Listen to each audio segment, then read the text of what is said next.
Okay, I'm ready to start vacuuming.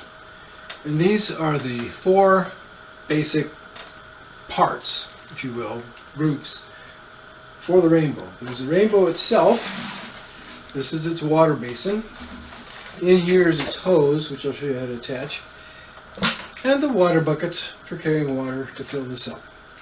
We don't have a place to do that here, so I have to go back to the shop and fill it up in our shop sink. First off, latch right here in the front, push that, lift this off. This is where the water basin is going to go. Slide the back end in and push down, and then this will fit on top of the water basin. Put water in there in a short time. Well, I'll go ahead and show you how to do this. Let's just assume there's water in there. And this picks up. This is the front, so front sits in place. You may have to rock it a little bit to get it to seat when these latches go down. Attach like that. So that's ready to go. Now for the hose assembly, that's in this green bag, and it's got lots of parts. Here's the power head. That comes out. Then the next part are the 2 power wands, or electrified wands. They fit together like this. And then that fits into the power head. And then we have a 14-foot hose that then fits in place like that. And what I usually do, keep the hose from kinking, get this out of the way, is I'll stretch it out so that it lays comfortably, it's not twisted. And then once that's done, then I'll plug it in. I'm going to take this off so you can see better. This just slides up, carries your extra tools. You pull this little braid thing up. You don't have to use your hand. You can just slide this in there, pull it up. This is where the power connection is. And then there's a latch on either side that clicks in. Now you don't have to take this off to do that. I just took it off so you could see it better.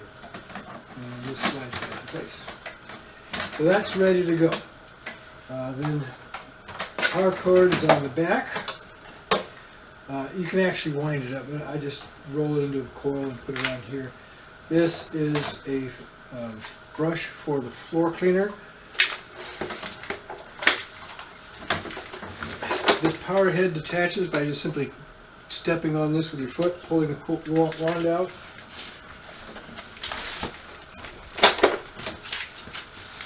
And then you can attach this to do floors. Now, one thing, I like this, but if you're in a hurry, the interesting thing about this power head is that you can actually use it in place of this. On this handle, there's a switch. You activate the vacuum cleaner by pulling this, just by squeezing. There's a 3-way switch, back, middle, forward. When it's in the middle, that's the default position. When you squeeze, it activates the power head. If you pull this all the way back, then it's on all the time. If you push it all the way forward, then it's off. You can squeeze this to your heart's desire, it's not going to turn it on. And in this position, you can use it just like the big brush. I usually don't. I'll use it in this position, and every now and again, if something's a little stubborn, then I'll just go ahead and use the brush to pick stuff up. It can get a little squirrely because you're going over dirt. Sometimes it'll just kick it back behind itself instead of on this tile floor rather than actually picking it up. So anyway, that's the switch. Back, the brush is on all the time. In the middle, you have to activate it with the switch here. Forward, it's off all the time. That's how that works. And then this just fits right back in place and you're ready to go.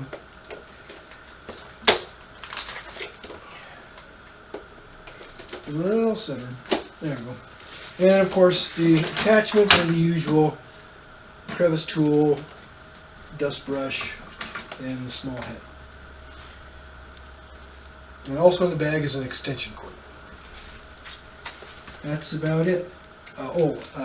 That's not quite true. I need to go get some water, and then I'll show you how far to fill the basin. 1 second. Okay, I got some water, and so now we're going to fill up the basin. Release these guys. In this case, you don't have to do the front button because that's locking the basin down, not the machine. And this basin holds 4 quarts. For those of you who don't know, that's a gallon, and which is about 7/8. That's wrong. No, that's right. 7/8 of this bucket.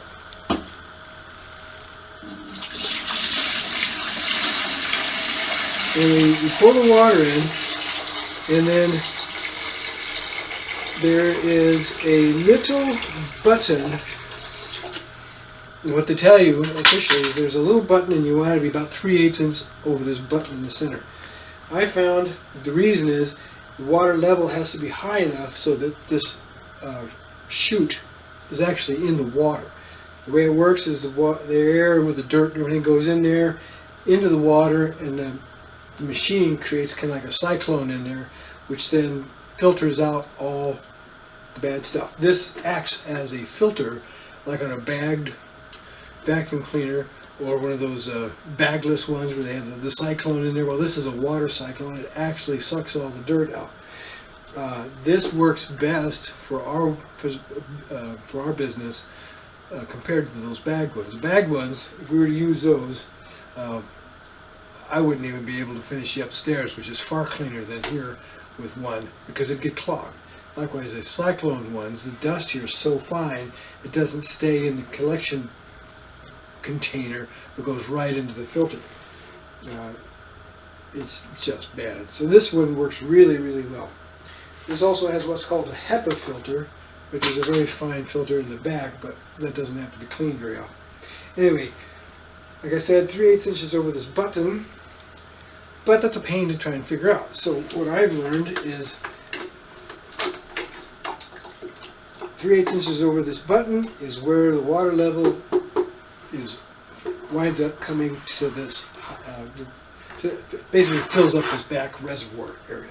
So that's what I just look for. I just fill it up till this is, the water comes up to here, and then you're good. If you got a little bit more water in there, not a big deal. A little less water, yeah, you don't want to do that. Another big thing, this is one of the warnings I was telling you about.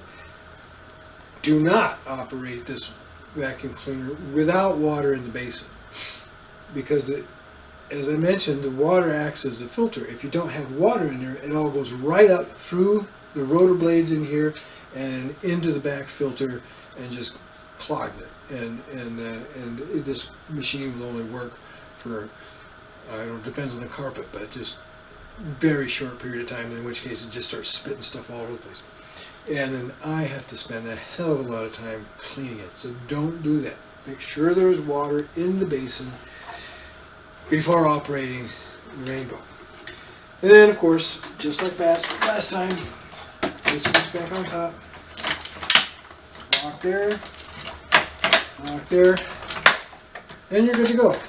Now, one of the things I did not show you yet about the power head and the wand, which is nice, is the power head has this is a light bar, which when activated, you can, lights up your floor, which is nice, especially when you're doing under desks. The other thing is, when you this is the latch position where it makes it stand up. Pull this down, and this rotates like this, so you can rotate and move this around corners. Also, besides the standard brush, it has these corner brushes, which brush up along the edges of desks and walls and whatnot. These rotate this direction, so it kicks it out in front and then into the main brush. I've been really pleased with this. It works very, very good. And this particular combination, this brush and this vacuum, is about the only thing that can get these little black rugs clean. They're like Velcro for dirt. Anyway, that's the Rainbow.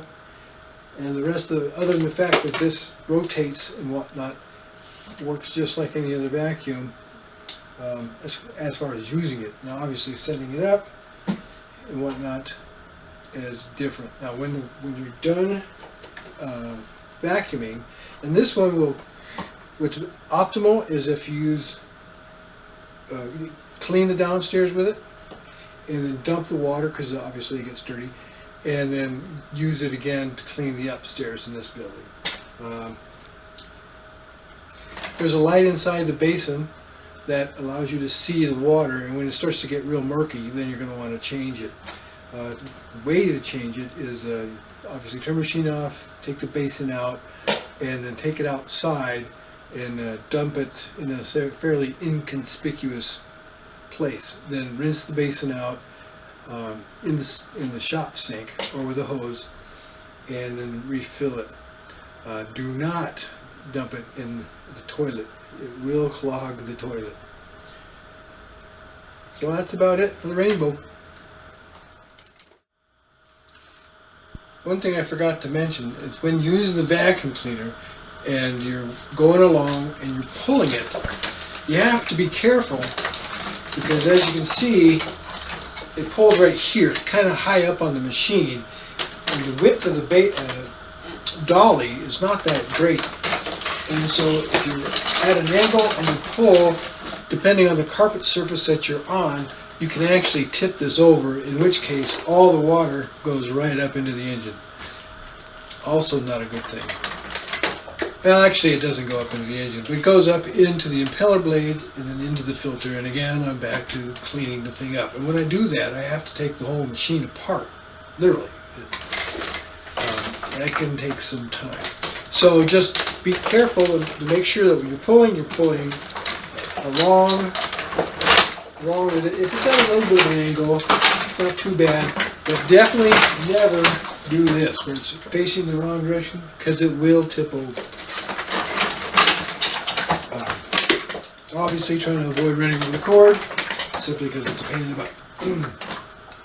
But those are the making sure it's running with water in it, and then being aware of how this is oriented to the hose so you don't tip it over.